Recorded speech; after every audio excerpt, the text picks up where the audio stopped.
Prokuroria e posaçme regjistron emrin e zëvendës kryeministres Belinda Balluku si person nën hetim për akuzën e shkeljes së barazisë në tendera. Numri 2 qeverisë Rama 4, sipas burimeve, është thirrur të paraqitet në SPAK të hënën mbi bazën e një shkrese që mban firmën e prokurorit të posaçëm Dritan Prenqi.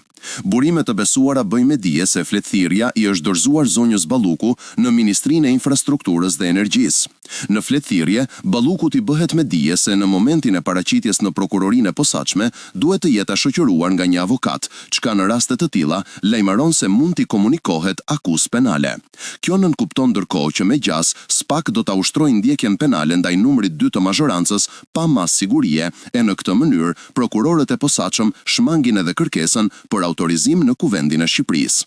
SPAK është tejet i rezervuar për të dhënë detaje lidhur me çështjen që po e heton zëvendës kryeministren Balluku, pasi ndaj saj ka një sër kallëzimesh penale, përfshirë edhe atë të tunelit të Llogaras, ku vlera e tenderit që u fitua nga një kompani turke u rrit me mbi 50 milion euro. Nuk dihet nëse zonja Balluku do t'i përgjigjet fletthirrjes së SPAK dhe në këtë pozitë të re përballë drejtësisë do të vijojë apo jo të qëndrojë në postet qeveritare, apo do zgjedh të largohet me dorëheqje e ta zhvillojë betejën e saj pa mburojën e Partisë Socialiste. Belinda Balluku e ushtron deturën e zëvendës kryeministres që prej korrikut 2022, ndërsa atë të ministres së infrastrukturës dhe energjisë që prej janarit të vitit 2019. Balluku ishte drejtuese politike e qarkut Fier, ku në zgjedhjet e 11 majit fitoi 12 mandate.